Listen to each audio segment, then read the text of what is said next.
Well, Eric, here we go.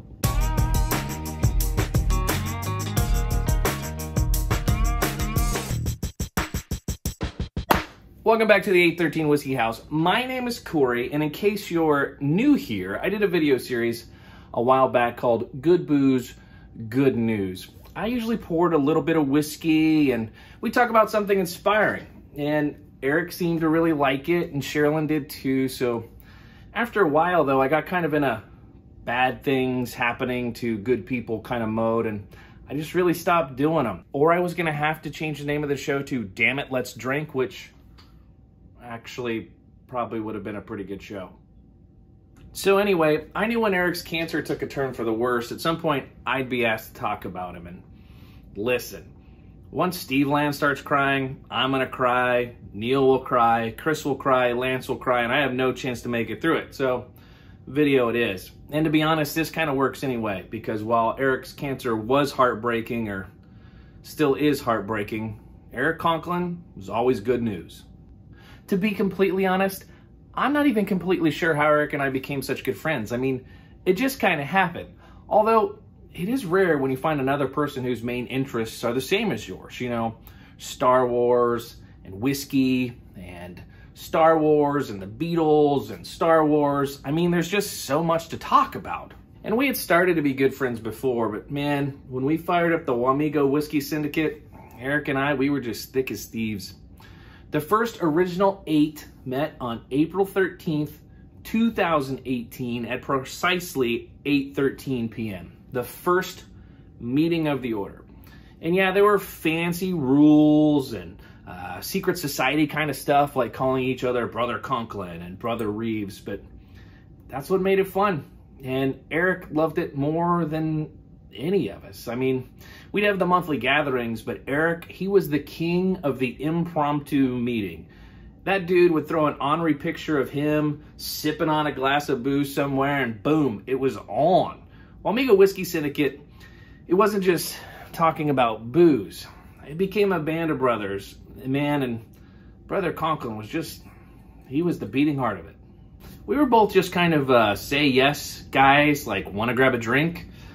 Yes. Want to watch the game? Yes. Want to play cards? Yes.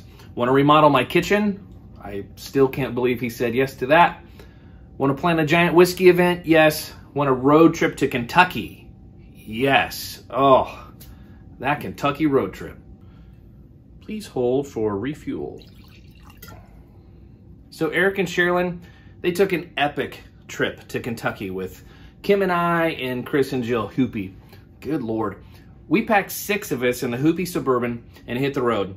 Much to our wives' dismay, we ran through at least 8 distilleries in 3 days, plus 2 nights at the Bourbon Classic, and we hit about every available liquor store on the way there and on the way back.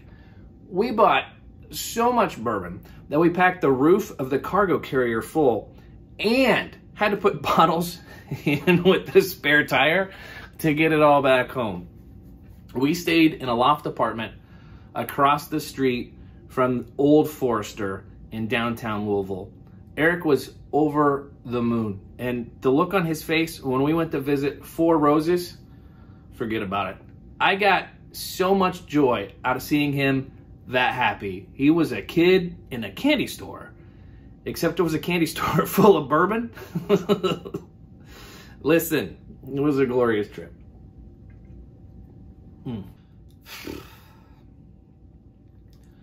So Eric and I texted each other all the time. I mean, like all the time. Rarely a day when I didn't hear from him. The dude was super funny, and we share a very similar witty and sarcastic style of humor. And good God, if he'd been around for the end of this Obi-Wan Kenobi series, I'd have gotten about 2,000 texts just during the last 2 episodes.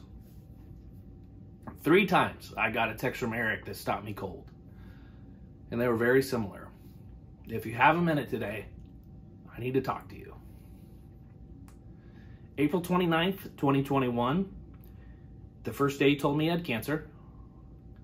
January 4th, 2022, when he got his test results back and found out the cancer turned super aggressive and they would have to start chemo.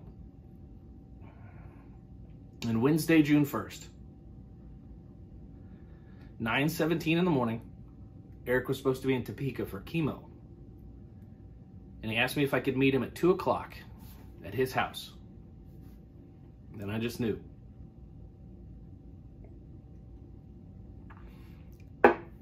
There were still a lot of good days with Erich between that first April text and that second one in January.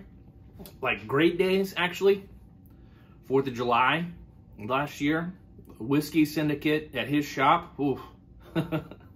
That was epic. We made a road trip for a Royals game in Kansas City with a bunch of us. Nights playing pitch with the boys. Just a lot of hopeful time together. Even when Erich started chemo in January, he didn't really broadcast to everyone how bad things really were. He's always been a private dude, and more than that, I just don't think he wanted people to make a big deal of it. Erich told me early on that he needed a miracle, and that one likely wasn't coming.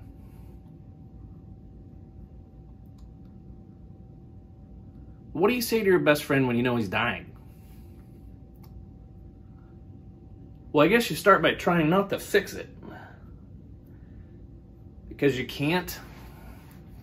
And just enjoy every little moment you can. We talked almost every day. And when he was feeling good enough, I'd go and sit while he worked on that giant Millennium Falcon Lego kit that his friends all pulled cash to buy for him. Like 7,500 pieces, 1,300 steps. We watched Book of Boba Fett. And Erich even started watching English Premier League soccer, football, proper English football. I got him cheering for Liverpool, home of the Beatles, my favorite team. And I am positive he only did it so he had something to text me about. Other than, how are you feeling today? Which was always not good. So if I could figure out a way to make him laugh or smile a little bit, that was it. And sometimes that's as good as it would get. We got a chance for Erich to have one last drink with us on April 30th. It was short notice, but he got permission from his doctor to have one last drink with his Syndicate brothers. So we did the math, and we divided that 2-ounce allowance across 3 different selections, effectively turning permission for 1 drink into 3. So we opened some Old Forester birthday bourbon that he'd had his eye on for a while, and we drank some epic George T. Stagg, and he finished with Blackened Willet, and I think only because he knows how much I love Metallica. It wasn't old times, but it was close. And I could tell that it was super important to Erich. It was a good day. Real good day. A few days after Erich passed away, I was sitting on the patio at Sherlin's with Michael, talking about Erich and what he wanted today's service to be. It mostly turned into telling stories about him and laughing our way through the grief. Sherilyn told me that Erich loved me very much. And I told her, I know. First of all, that's a really good Star Wars joke. And he would have laughed out loud. And second, I did know. Never a doubt. On the Saturday morning before Erich passed away, he texted me to let me know that they were starting liquid morphine treatment to manage the pain, and that, in his words, he didn't know what that meant, other than it wasn't good and time was now very short. I sent him a photo of Erich, Chris Hoopy, and I from that Louisville trip. On our way to Angel's Envy, we stopped in front of an art piece painted of angel wings on a wall. We snapped a quick photo, and Erich is standing right in the middle of the wings. And he asked me if I thought that photo was prophetic. And I told him I knew it was. And that I need it to be. Because if that dude's not getting into heaven, I've got no shot.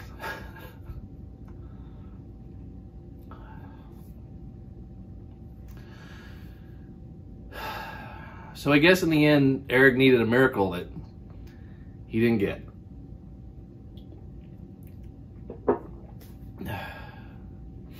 But he was definitely a miracle to me. And I'm a better friend for knowing him. We sent Erich off to heaven on June 8th with a tiny taste of Four Roses' 130th anniversary. One sip with just a few of us. He wasn't awake to know it, but I'll remember that drink forever. I love you, buddy, and I miss you every day. Until I see you again, to the water of life.